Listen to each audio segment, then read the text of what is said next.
एक आइडिया है, अभी बच्चों की गर्मियों की छुट्टियां होने वाली हैं, क्लासेस के नए सेशन इधर सिंध में तो कराची में तो शुरू हो गए हैं। दूसरे सूबों में मुख्तलिफ सूरत हाल होगी।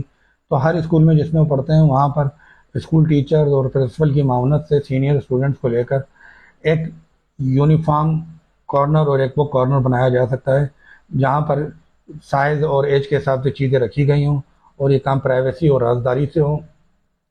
इसको जिसको जो चीज़ जो इस नंबर का यूनिफॉर्म दरकार है उसकी स्लिप बना के डिमांड में जमा करा दे।